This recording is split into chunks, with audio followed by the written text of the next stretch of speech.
The big council room was filled with noise. Strange voices spoke in languages that hurt human ears. Lights flashed in colors that had no names. The air smelled like metal and something rotten. Ambassador Hyunwoo stood at the small human desk and tried not to show his anger. He had been waiting for 3 hours. 3 long hours while alien after alien spoke about trade deals and territory rights. Now it was finally time for the humans to speak. Hyunwoo looked at his notes one more time. Everything was ready. Beside him, Daeho crossed his arms. The old soldier had fought in the border wars 20 years ago. He had scars on his face from Nethys energy weapons. Now he had to sit quietly while those same aliens decided humanity's fate. His jaw was tight with anger. "The human delegation may now speak," said Velkoth. The Velkari leader had 4 eyes that never looked at humans directly. His skin was blue-gray like old metal. When he spoke, his voice sounded bored. Hyunwoo stood up. "Thank you, Chairman. We come before the Council today to request increased resources for human colonies. Our people have worked hard to build good lives on the worlds you gave us. We have followed all the rules. We have paid our taxes. We think it is time for humanity to have a bigger voice in galactic affairs." Some of the aliens made sounds that might have been laughter. A Nethys delegate's body flashed bright red. In their language, red meant mockery. "We also want to show you our achievements," Hyunwoo continued. He touched his data pad. Numbers appeared in the air above his head. In the past year, humans have solved major problems on 17 different worlds. We fixed the water systems on Kepler 7. We stopped the food shortage on New Geneva. We helped end the trade war between the Chitauri and the Voxel. Mi-young watched from her seat. She was the human science advisor. The data floating above Hyunwoo was her work. She had spent months gathering proof of what humans had done. But she could see that none of the aliens cared. They were looking at their own devices or talking to each other. "Tell me, human," said Velkoth. His 4 eyes finally looked at Hyunwoo. "What makes you think your species deserves more than you already have?" "We work hard," Hyunwoo said. "We solve problems. We help other species when they need it. We think that should count for something." This time, the laughter was louder. The Nethys delegate stood up. Her name was Crystal Singer Yeth. Her transparent body pulsed with orange light.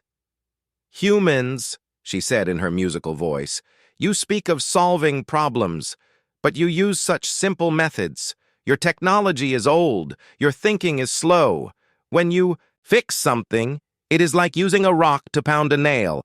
It works, but it is not elegant." Daeho's hands became fists. Mi-young put a hand on his arm to calm him. "Furthermore," Crystal Singer Yeth continued, "your military is weak. Your ships are slow. Your weapons are basic. In the great scheme of galactic civilization, humans are like children playing with toys." More aliens nodded. The insectoid Chitauri delegate clicked his approval. The gas-form ethereals made sounds like wind through caves. Hyunwoo felt sweat on his forehead. "We may not have the best technology, but we get results. When other species couldn't fix the atmospheric processor on Haven 3, we did it with simple tools and hard work." "Yes," said Velkoth. "You did fix it, but our engineers studied your method. They say it was lucky. You did not understand the science. You just tried many things until something worked." "That's not true," Mi-young said. She stood up even though she wasn't supposed to speak. "We understood the science perfectly. We just approached it differently." "Sit down, human," Velkoth said. "You were not given permission to speak." Mi-young's face turned red, but she sat down. Velkoth looked around the room. "The Council will now vote on the human request. All those in favor of giving humans more territory and resources?" No hands went up. No lights flashed. No sounds of agreement came from any alien delegate. All those against? Every alien in the room showed their agreement. Lights flashed. Sounds filled the air. It was unanimous. The Council has decided, Velkoth announced. Not only will humans not receive more resources, but we are reducing human territory by 30%. The worlds of New Sol, Beta Sanctuary, and the mining stations in the Outer Ring will be given to the Nethys Collective. They will make better use of these places. Hyunwoo felt like someone had hit him in the stomach. You can't do this. Millions of humans live on those worlds. They have homes, families, businesses. They have 6 months to relocate, Velkoth said. That is more time than we usually give. This is wrong, Daeho said. He stood up, his hand moving toward his weapon. Careful, human, Crystal Singer Yeth said. Her body flashed bright blue.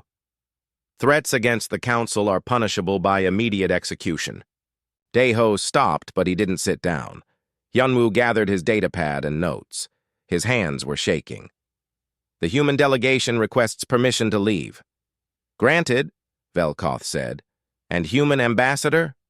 Do not bring such foolish requests to this council again. Know your place in the galaxy. The 3 humans walked out of the council chamber. Behind them, the aliens were already talking about other business. To them, humanity was just a small problem that had been dealt with. In the hallway, Daeho punched the wall. His knuckles bled. 20 years I've fought for these people. 20 years of war and blood and death, and they treat us like garbage. Control yourself, Hyunwoo said, but his voice was tired. We knew this might happen. Mi-young looked at her datapad.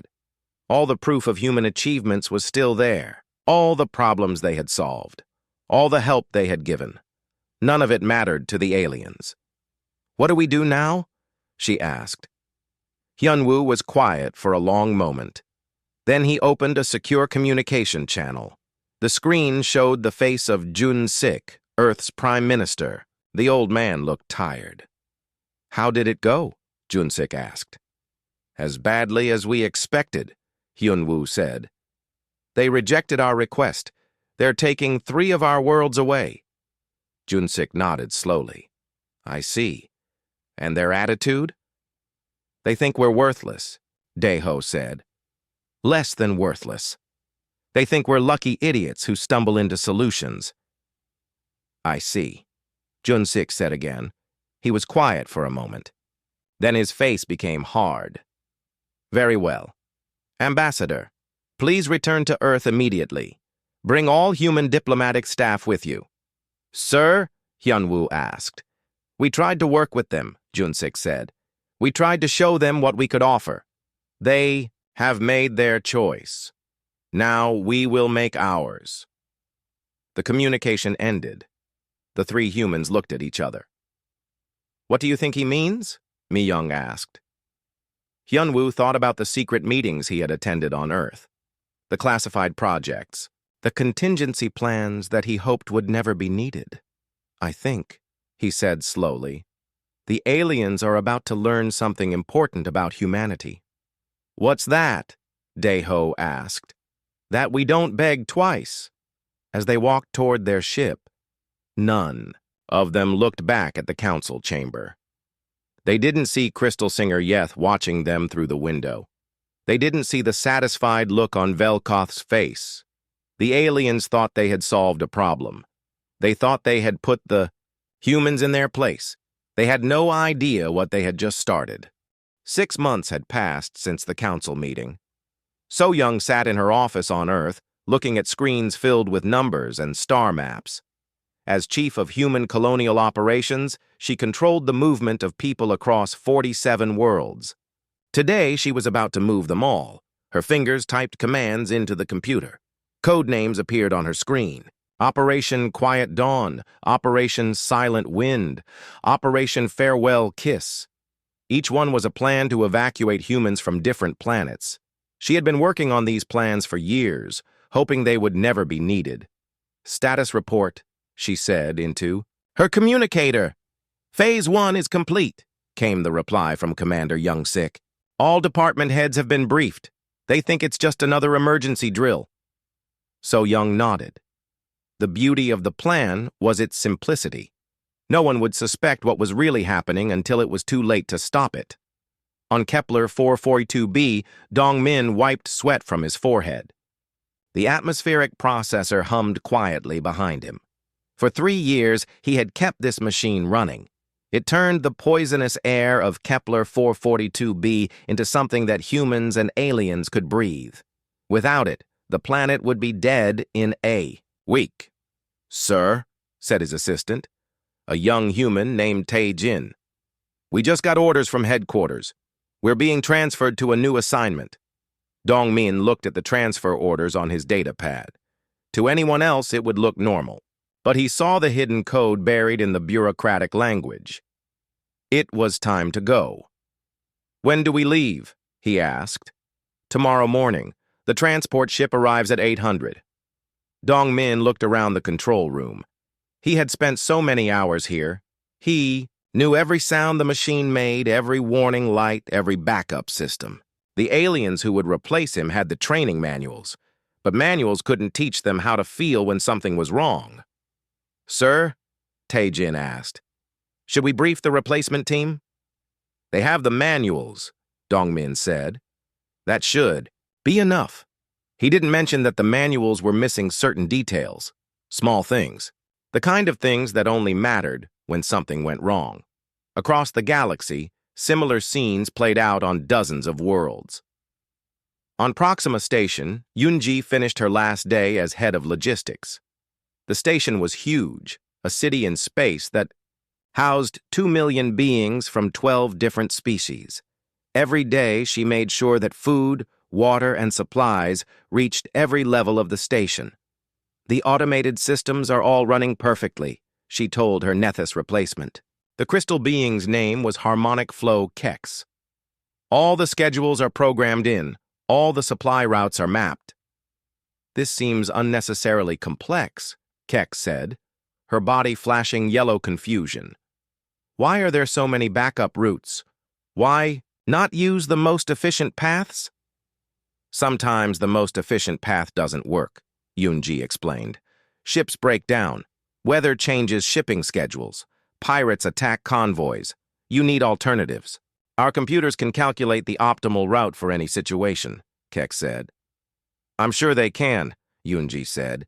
She handed over her access codes. "Good luck." What she didn't tell Kex was that half the backup routes existed only in Yoonji's memory. They weren't in any computer. They were relationships she had built with suppliers over years of work. Favors owed and debts paid. The kind of human network that no computer could understand. Captain Tae-young stood on the bridge of his merchant ship, the Silent Dawn. His crew was busy loading the last of their cargo. To the port authorities, it looked like any other routine departure. But hidden in the cargo hold were personal belongings from human families across the sector. "Course laid in for the Vega system," reported his navigator, Sujin. "Negative," Tae-young said quietly. "Real course is in the sealed orders. Don't open them until we're in hyperspace." Sujin nodded. She had been with Tae-young for 5 years. She trusted him completely. The Silent Dawn lifted off from Port Novo without fanfare. It was just another human merchant ship heading to another routine destination. No one paid attention to it.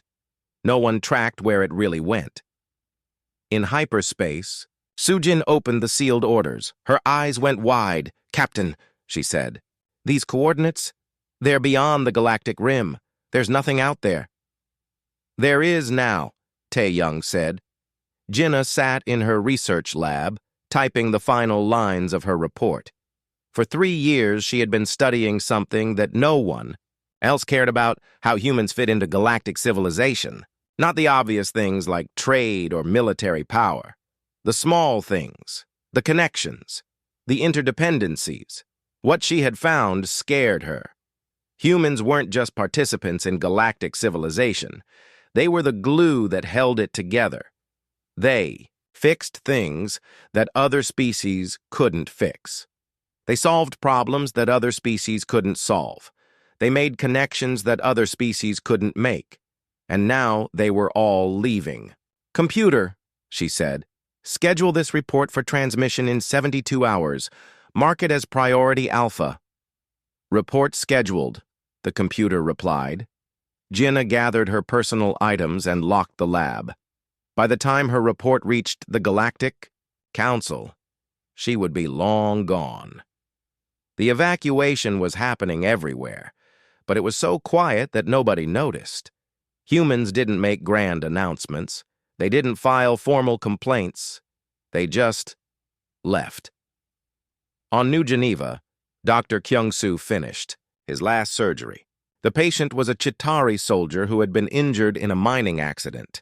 The insectoid's leg had been crushed, but Kyung-soo had saved it using a technique that combined human intuition with alien technology. "Doctor," said his Chitauri colleague, "the surgical method you used, it's not in any medical textbook." "I developed it myself," Kyung-soo said as he cleaned his instruments. "It's based on an old human technique for treating battlefield injuries." "Will you teach it to me?" "I'm being transferred tomorrow," Kyung-soo said. "But I've left detailed notes in my office." He didn't mention that the notes only covered the technical aspects. They couldn't teach the intuitive understanding that came from years of treating both human and alien patients. They couldn't explain how to read the subtle signs that told you when to deviate from standard procedure. Ship after ship left human space. Some went to distant mining operations. Others went to explore new trade routes. A few claimed to be conducting deep space research. All of them had the same real destination: Sanctuary. Sanctuary was humanity's secret. For 20 years, they had been building it in the empty space beyond the galactic rim. It was a cluster of hidden systems where humans could live without alien oversight. Most humans didn't even know it existed. But now, it was their new home. Minister. Jun-sik stood in the command center on Earth, watching the evacuation reports come in. Numbers scrolled across his screens. Tens of thousands of humans were on the move.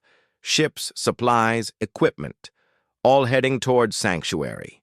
Phase 2 is complete, reported Admiral Bo Young. All essential personnel have been evacuated. Phase 3 begins tomorrow. Jun-sik nodded. Phase 3 was the big one. Entire colonies would begin their evacuation.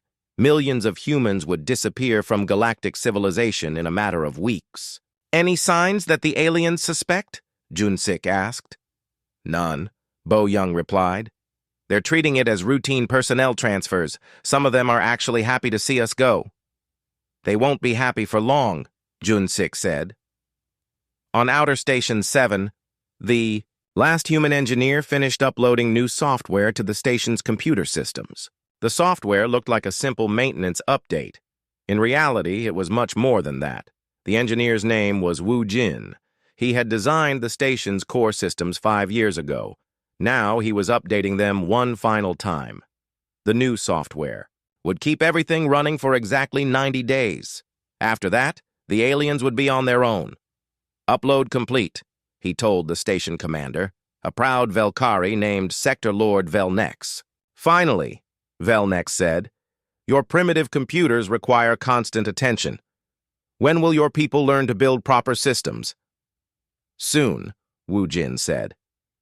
"Very soon." He gathered his tools and headed for his ship. Behind him, Velnex was already complaining to his staff about human inefficiency. In 3 months, Velnex would understand the difference between primitive and elegant. He would learn that human systems weren't inefficient. They were robust. They were designed to work even when everything else went wrong. But by then, there would be no humans left to fix them. The exodus continued. Day by day, week by week, humans quietly slipped away from galactic civilization. They left their jobs, their homes, their lives among the aliens. Some aliens noticed. A few asked questions, but the answers were always reasonable. Transfers, retirements, new opportunities. Nothing suspicious. The last human transport ship left the galactic rim on a Tuesday. Captain Minho looked back at the galaxy one final time. Billions of stars, thousands of worlds, Hundreds of species. All of them about to learn what they had lost.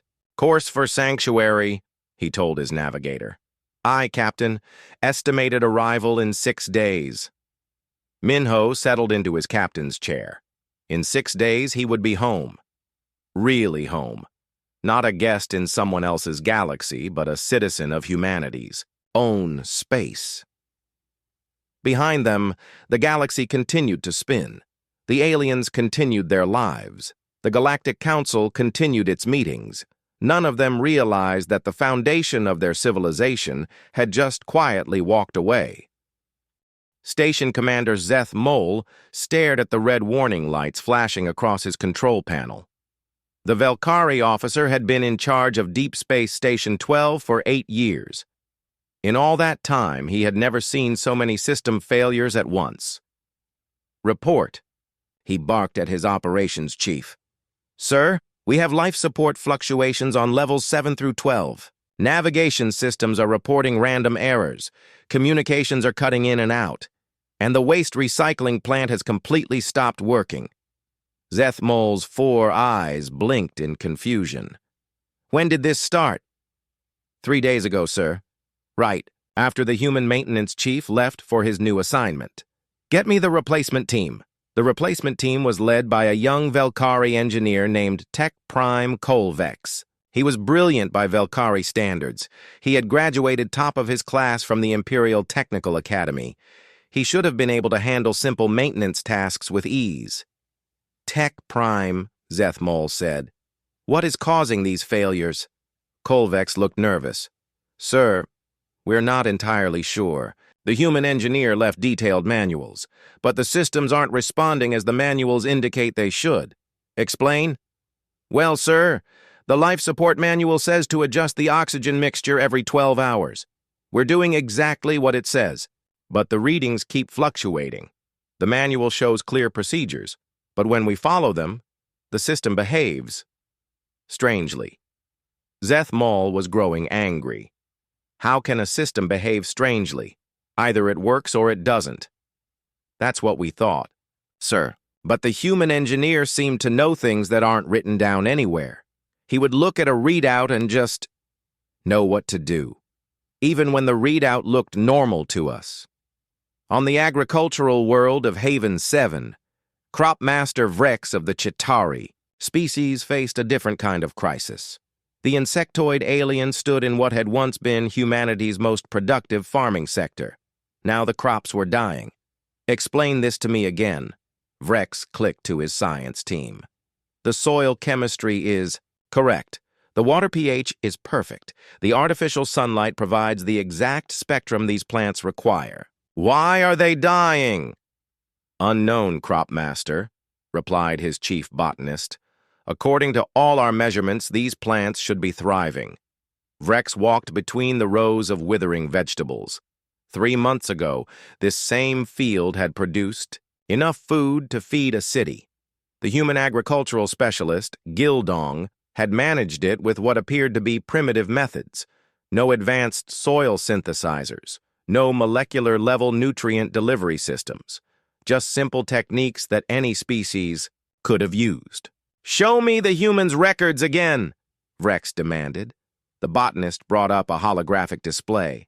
Gildong's farming logs appeared in the air. Everything looked straightforward. Plant these seeds here, water this much, harvest at this time. But buried in the notes were strange references. Companion planting, soil microbiome management, seasonal rotation patterns, terms that meant nothing to Chitauri science. What is companion planting? Vrex asked. The human planted certain crops next to each other. He claimed some plants helped others grow, but our analysis shows no chemical interactions between the species. And soil microbiome management? He introduced billions of microscopic organisms into the soil, bacteria, fungi, other tiny life forms. We thought it was contamination, but he insisted it was necessary. Vrex's antenna twitched with irritation. Did you maintain these microorganisms after he left? The botanist looked uncomfortable. We sterilized the soil, Crop Master. The contamination was removed as per standard agricultural protocols. I see. Rex stared at the dying plants. And how are the yields in other sectors? Down 60% across all human-managed farmlands, sir. In the research labs of New Geneva University, Dr. Flux Mind Koreth faced her own puzzle. The Nethys scientist had been working with her human research partner, Yeon Su, for 2 years.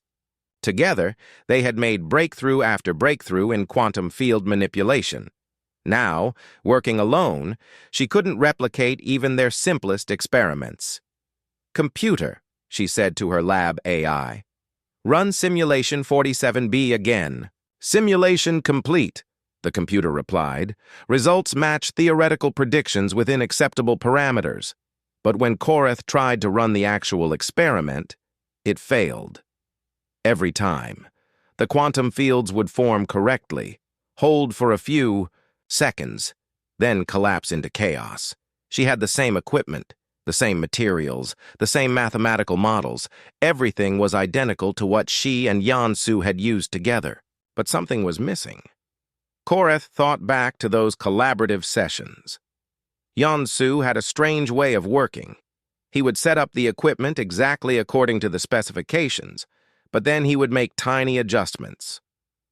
A millimeter here, a degree there. Changes so small they shouldn't have mattered. When Koreth had asked him about these adjustments, Yansu had shrugged. "It just feels right," he had said. "Feels right." What kind of scientific methodology was that?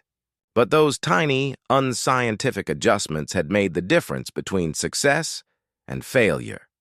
The problems weren't limited to technical systems.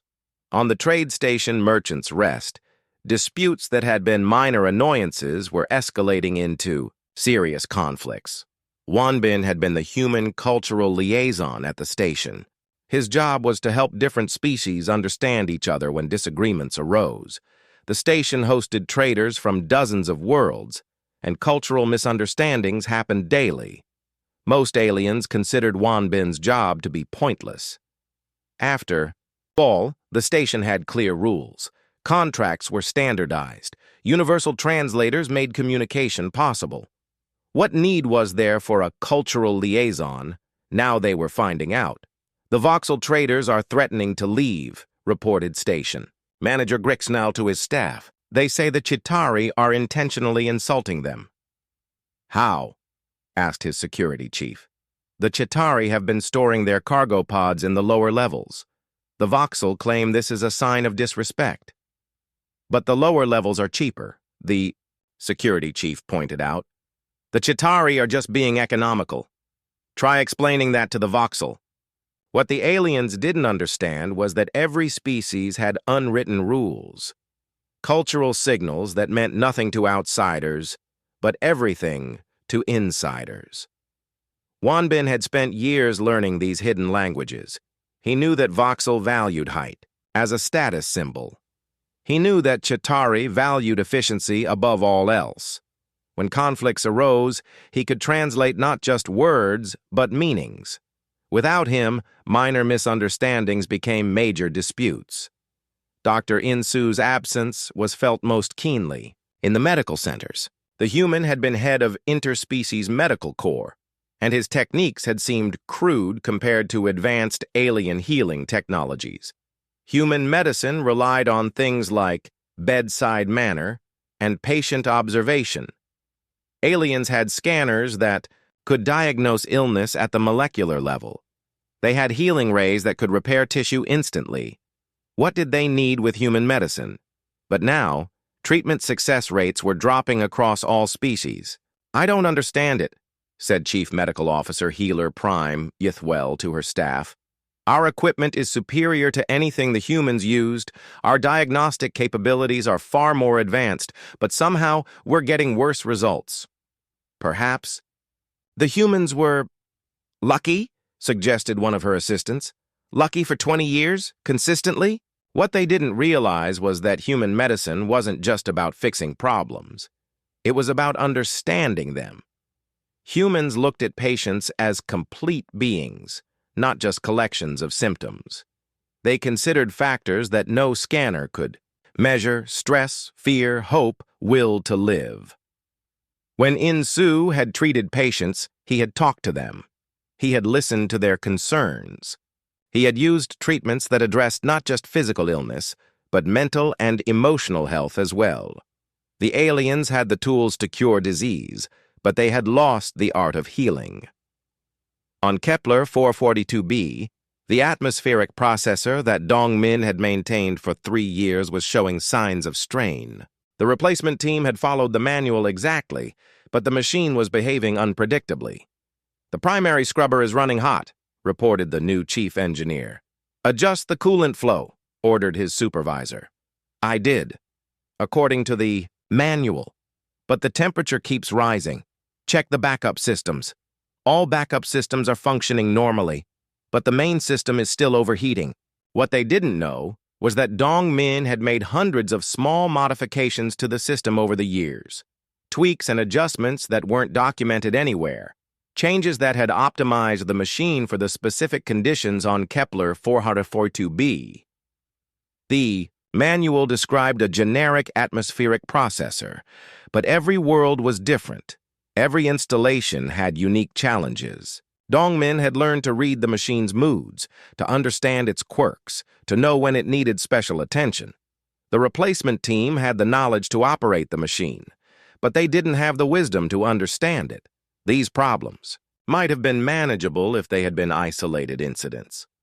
But they were happening everywhere at once. Every system that humans had touched was starting to show cracks.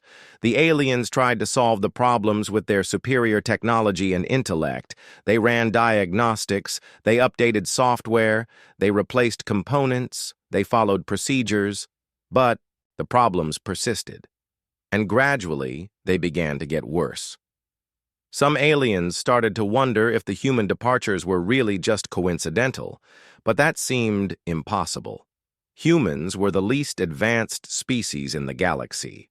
Council Chairman Velkoth sat in his private office, staring at reports that made no sense. Red alerts covered his desk. Emergency calls came in every hour. 17 star systems were reporting critical infrastructure failures. This was impossible. The Galactic Council had governed thousands of worlds for centuries. Their technology was advanced beyond measure. Their systems were perfect. How could everything be falling apart at once? "Sir," his aide announced, "Emergency Administrator Prime Source Nexwin is here to see you." Velkoth gestured for the ethereal to enter. Prime Source Nexwin flowed into the room like intelligent smoke. When ethereals were worried, their gaseous bodies turned dark gray. Today, Nexwin was nearly black. "Chairman," Nexwin's voice echoed from everywhere at once. "The situation is worse than we initially calculated. We're looking at systemic failures across multiple sectors." "Explain," Velkoth demanded. "Let me start with the fusion reactors," Nexwin said. A holographic display appeared in the air between them. 63 reactor installations are showing signs of instability. All of them were maintained by human engineering teams. "What kind of instability?" "Power fluctuations, cooling system, malfunctions. In 3 cases, we've had to initiate emergency shutdowns to prevent meltdowns." Velkoth's 4 eyes blinked in disbelief. "Our reactors are the most advanced in the galaxy. How can human maintenance affect them?" "That's what we thought too. But when we examined the reactor designs, we found unauthorized modifications. The humans had changed key components using materials and techniques that weren't in the original specifications." The hologram zoomed in on a reactor core. Strange additions were highlighted in red. Extra cooling lines, modified control circuits, backup systems that hadn't existed in the original design. "These modifications appear crude," Nexwin continued, "but they served important functions. The humans had adapted each reactor to its specific environment. They had compensated for local gravitational variations, atmospheric conditions, even seismic activity. And without these modifications, the reactors are failing. Our engineers can maintain the original systems, but they don't understand the human additions. When they try to remove them, the reactors become unstable. When they try to maintain them, the systems reject their interventions. Velkoth stood up and walked to his window. Outside, the capital city of the Velkari Empire stretched to the horizon. Millions of beings lived their daily lives, unaware that their civilization was coming apart. "What about the supply chains?" he asked. "Worse," Nexwin admitted. "Much worse. The hologram changed to show trade routes throughout the galaxy. Normally, the display would show a steady flow of goods and materials between worlds. Today, it looked like chaos." Young-Ho was the human in charge of galactic supply chain coordination, Nexwin explained. "We thought his job was simple clerical work, tracking shipments, filing reports, basic administrative tasks. It wasn't. He was performing calculations that our most advanced computers can't replicate. He was tracking millions of variables simultaneously. Supply and demand across thousands of worlds, weather patterns that affect shipping, political tensions that might disrupt trade routes, equipment failures, piracy activity, labor disputes. The hologram zoomed in on specific trade routes. Red warnings flashed everywhere. Without Young-Ho's oversight, supply chains are breaking down. Ships are arriving at the wrong destinations. Cargo holds are filled with goods that nobody ordered. Essential supplies are sitting in warehouses while people who need them can't get them. Can't our computers handle this? We tried, but the computers can only process data that's been formally recorded. Young-Ho was working with information that never appeared in any database. Personal relationships with ship captains, knowledge of which suppliers were reliable and which weren't. Understanding of local customs that affect business practices. Velkoth returned to his desk.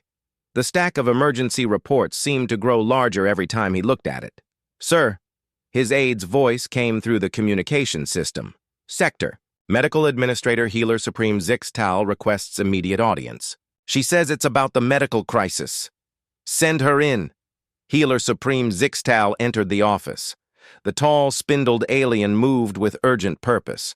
Her bioluminescent spots were flashing rapid patterns that indicated extreme stress. "Chairman," she said without preamble, "we have a medical emergency across 17 systems. Treatment success rates have dropped by 40% in the past month." "How is that possible? Our medical technology is the most advanced in the galaxy." "That's what we believed," Zixtal replied. "But we were wrong. The humans weren't just using our medical technology. They were improving it in ways we never understood." She activated her own holographic display. Medical charts and patient data filled the air. Dr. Insu and his human medical teams used something they called holistic treatment protocols. We dismissed this as primitive superstition. But now we're discovering that their methods were actually highly sophisticated. Explain. Human medicine considers factors that our scanners can't measure. Emotional state, social support systems, cultural beliefs about illness and healing, environmental factors that affect recovery. When humans treated patients, they addressed all of these elements simultaneously. The hologram showed comparative recovery rates. The difference was dramatic. Furthermore, Zixtal continued, humans had developed hybrid treatment protocols that combined our technology with their intuitive understanding of patient psychology. A human doctor could look at a patient and know things that didn't show up on any scan, such as whether the patient would comply with treatment, whether they had hidden injuries or illnesses, whether they were hiding symptoms out of fear or cultural taboos, whether their family situation would help or hinder recovery. Velkoth felt a cold sensation in his stomach. "Are you telling me that human medicine was actually superior to ours?" "Not superior. Different. But when combined with our technology, it produced results that neither approach could achieve alone." The chairman's aide interrupted again. "Sir, Fleet Admiral Thexcor is requesting emergency meeting. He says it's about navigation failures." "Send him in." Fleet Admiral Thexkor was a veteran Velkari officer. His scarred, blue-gray skin told the story of decades of military service. He had never shown fear in battle, but today he looked genuinely worried. "Chairman," he said, "we have a problem with the fleet. Multiple ships are reporting navigation errors. Some have arrived at destinations several days late. Others have missed their destinations entirely. Equipment malfunction? No, sir. The equipment is functioning perfectly. The problem is with hyperspace calculations." Thexkor activated his tactical display. Star charts filled the room, showing the positions of fleet vessels across the galaxy. Human coordination specialists handled fleet navigation for joint operations. We thought they were just following procedures that our computers calculated. But it turns out they were making real-time adjustments based on factors our computers don't recognize. What kind of factors? Gravitational fluctuations, solar wind variations, subspace disturbances, tiny changes that shouldn't affect navigation, but somehow do. The humans could sense these variations and adjust course accordingly. Sense them? How? We don't know. They claimed it was experience and intuition, but their navigation accuracy was consistently better than our computers alone. The hologram showed recent fleet movements. Ships that should have traveled together were scattered across multiple sectors. Supply convoys were missing their escort vessels. Military formations were arriving at battlegrounds days apart instead of in coordinated attacks. "Sir," Thexkor continued, "there's something else. The humans trained some of our officers in their navigation techniques. But without human supervision, our officers are making errors. It's as if the human methods only work when humans are involved." Before Velkoth could respond, his communication system activated. An urgent message was incoming from the Nethys Collective. Crystal Singer Yeth's image appeared in the air. The proud Nethys leader who had mocked humanity at the council meeting now looked desperate. "Chairman Velkoth," she said, "we need to discuss the current crisis. Our analysis indicates that the problems across the galaxy are connected to human departures." "That's impossible," Velkoth replied. "Humans were the least advanced species in the council." "We were wrong," Crystal Singer Yeth admitted.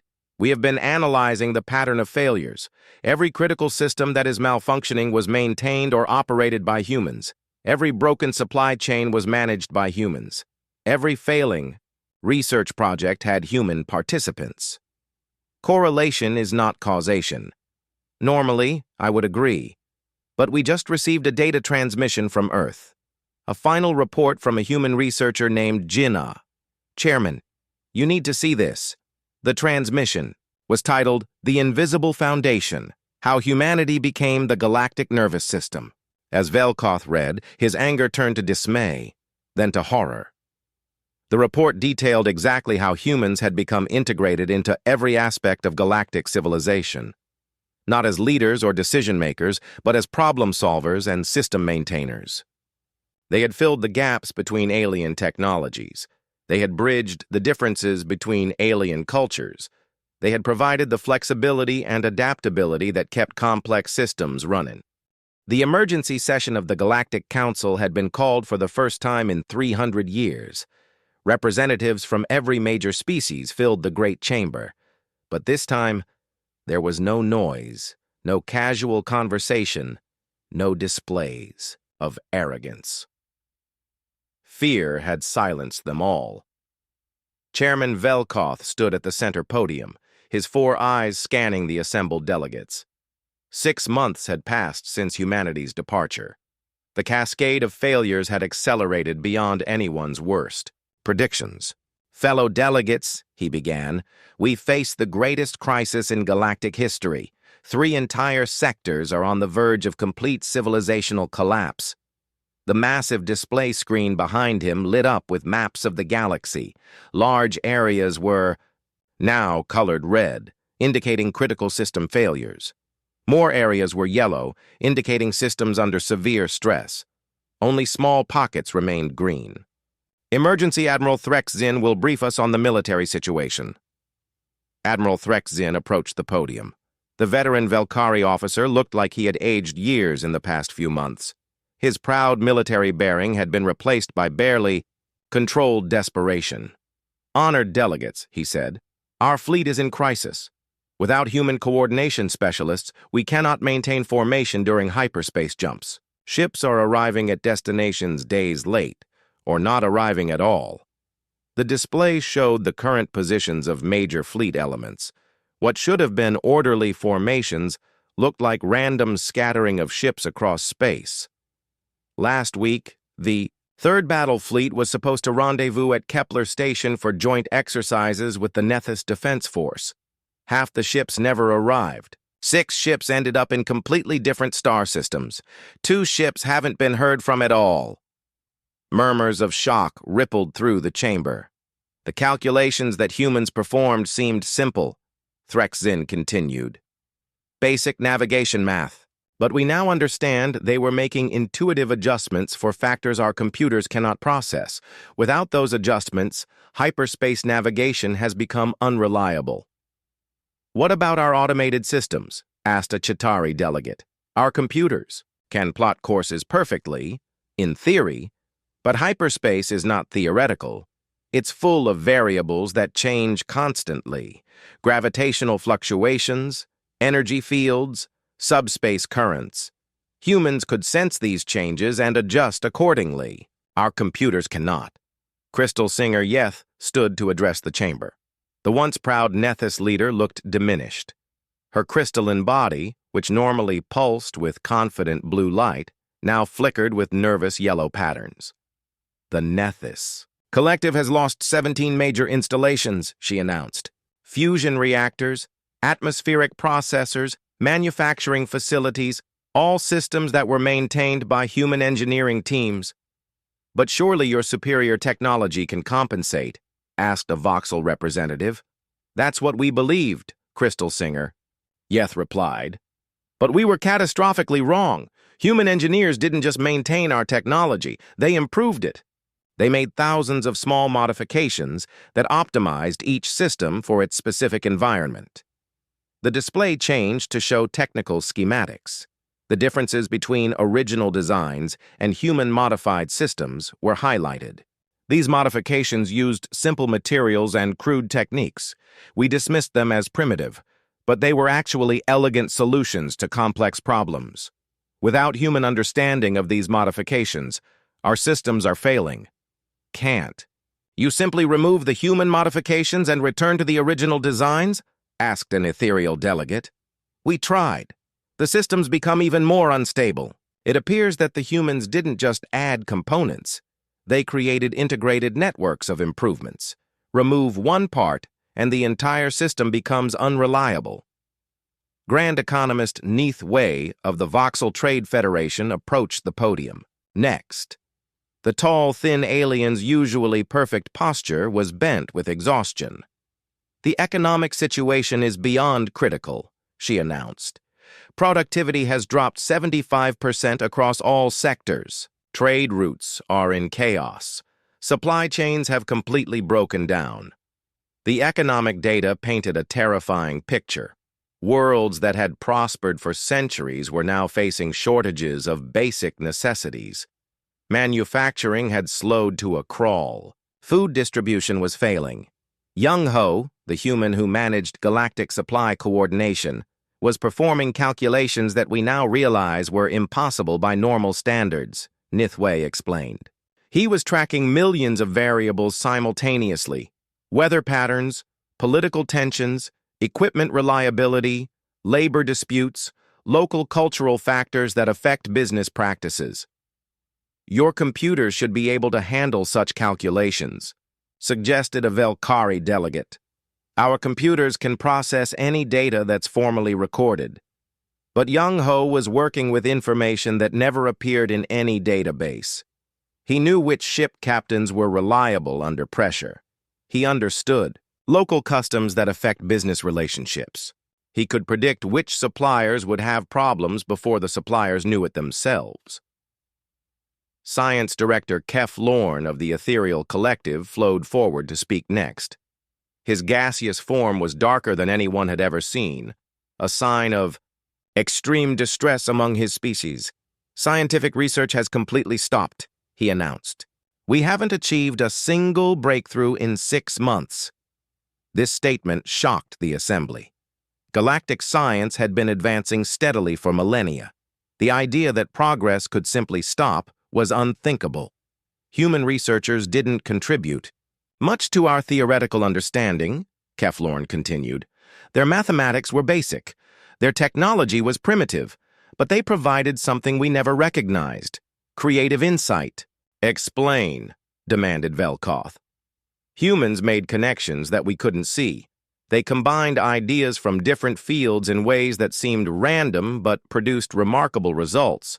They asked questions that our logical minds would never consider. Display showed research projects that had stalled since human departure, advanced physics experiments, medical research, engineering innovations. All had ground to a halt. Furthermore, Keflorn added, many of our most successful projects involved human-alien partnerships. We provided the theoretical framework and advanced equipment. Humans provided intuitive leaps and unconventional approaches. Without that partnership, we can only work within the boundaries of our existing knowledge. Sir, interrupted Velkoth's aide, Captain Veldrex has returned from the search mission. Captain Veldrex entered the chamber. He commanded the fastest exploration vessel in the Velkari fleet. For the past month, he had been leading the search for humanity's new location. Report, Captain, Velkoth ordered. Sir, we have searched 17 star systems beyond the galactic rim. We've followed every possible hyperspace signature. We've investigated every anomalous energy reading. We found nothing. Nothing? No human ships, no human colonies, no trace of where they went. It's as if they simply vanished from the galaxy. Veldrex activated his navigation display. The search pattern covered thousands of cubic light-years beyond the galactic edge. Sir, we did discover something disturbing. The humans planned their departure far in advance. We found evidence of supply caches and refueling stations that were established years ago. This wasn't a spontaneous decision. They were preparing for this scenario long before the Council rejected their request. The implications of this revelation silenced the chamber. The humans hadn't left in anger or desperation. They had prepared for the possibility that they would need to leave. They had planned for galactic civilization to reject them. Captain, Crystal Singer Yeth asked, in your professional opinion, what are the chances of finding them? Veldrex was quiet for a long moment. Honestly, nearly zero. The humans are experts at logistics and planning. If they don't want to be found, we won't find them. What if we broadcast messages? Appeal to their better nature? Suggested a Chitauri delegate. We've tried, Veldrex replied. We've sent messages on every frequency. We've broadcast from the most powerful transmitters in the galaxy. If the humans are receiving our signals, they're choosing not to respond. The chamber fell silent. The reality of their situation was becoming clear. They had driven away the one species that had kept their civilization functioning. Now that civilization was collapsing, and the humans were nowhere to be found. Honored delegates, Velkoth said finally, we must face an uncomfortable truth. We need humanity far more than they need us. We rejected them. We mocked them. We treated them as inferior beings. And now we are discovering that they were essential to our survival. What do you propose? Asked Crystal Singer Yeth. We continue the search. We dedicate every available resource to finding humanity. We prepare to offer them whatever they want. Territory, resources, representation, respect. We beg them to return. And if they refuse? Asked Admiral Threxzin. Velkoth looked around the chamber at the assembled representatives of galactic civilization. These proud species had ruled the galaxy for millennia. They had considered themselves superior to all others. Now, they faced the collapse of everything they had built. If they refuse, he said quietly, then we will learn to live with the consequences of our arrogance.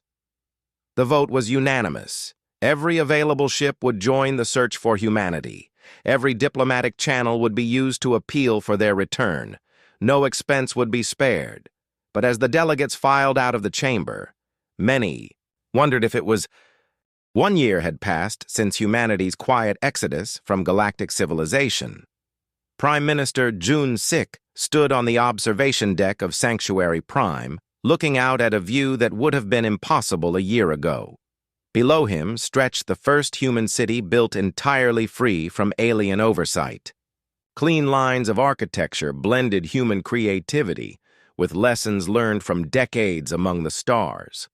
Gardens filled with earth plants grew alongside alien species that humans had cultivated in secret.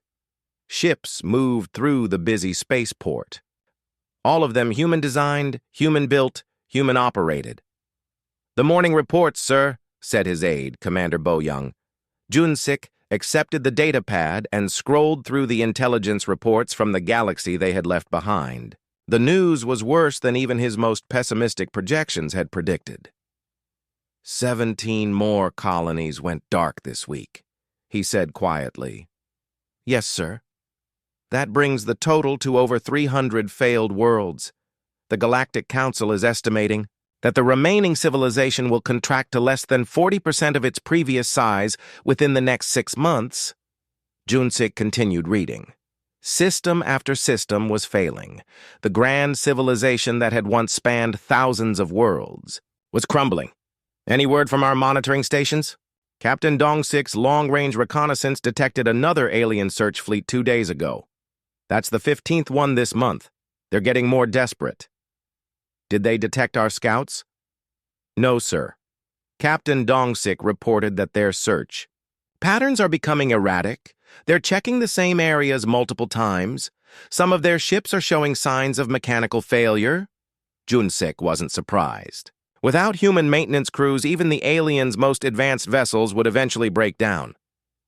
"Sir," Bo-young continued, "there's something else. We intercepted a broad-spectrum transmission from the galactic core. It was addressed to humanity." "Show me!" Bo-young activated a holographic display. The image of Velkoth appeared in the air. The former chairman of the Galactic Council looked nothing like the proud, arrogant alien who had dismissed humanity a year ago. His blue-gray skin was pale. His 4 eyes showed exhaustion and desperation. "People of Earth," Velkoth's recorded voice said, "I speak to you not as chairman of the Galactic Council, but as a being who has learned the cost of pride and ignorance." Jun-sik listened as the alien leader continued. "We were wrong, catastrophically, inexcusably wrong. We failed to see your true value. We dismissed your contributions. We treated you as inferior when you were, in fact, essential to everything we had built." The transmission showed images of the galactic collapse, failed space stations, dead worlds, ships drifting helplessly in space. "Our civilization is dying," Velkoth continued. "Systems that worked for millennia are failing. Technologies that seemed perfect are breaking down. Supply chains that fed billions are collapsing. We now understand that humanity was not just a participant in galactic civilization. You were its foundation." Jun-sik paused the recording. "How long ago was this transmitted?" 6 days ago, sir. It's been broadcast continuously on all frequencies." "Any response from our people?" "A few individuals have asked permission to reply. We've denied all requests as per your standing orders." Jun-sik nodded. The decision to maintain complete communication silence had been difficult, but necessary. Any response would give the aliens a chance to track humanity's location. Continue the recording. Velkoth's image resumed speaking. "We beg you to consider returning. We offer you anything you desire. Full representation in the Galactic Council. Autonomous territory. Complete control over your own affairs. Name your price, and we will pay it." The desperation in the alien's voice was obvious. This was no longer the proud species that had once ruled the galaxy. This was a broken civilization pleading for salvation. "We know we have no right to ask for your help," Velkoth concluded. We know we treated you badly. We know we drove you away. But billions of beings are suffering for our mistakes. If you have any compassion left for those who wronged you, please consider returning." The recording ended. Jun-sik stood quietly for a moment, considering what he had just seen. "Sir," Bo-young said, "should we convene the council to discuss a response? Schedule a meeting for this afternoon. All department heads, all colony governors, all fleet commanders. It's time to make a decision." That afternoon, the Human Colonial Council met in the Great Assembly Hall of Sanctuary Prime. Representatives from 47 human colonies attended in person or via quantum communication. It was the largest gathering of human leadership since Chu. The Exodus. Dr. Subin, head of the Sanctuary Research Collective, presented her latest report first. "Our technological development has exceeded all projections," she announced. "Free from alien oversight and restrictions, human creativity has flourished beyond our wildest expectations."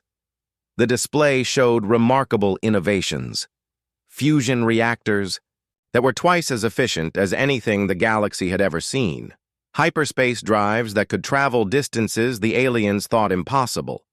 Weapon systems that made galactic military technology look primitive. "Furthermore," Dr. Subin continued, "we've made contact with 3 previously unknown species beyond the galactic rim.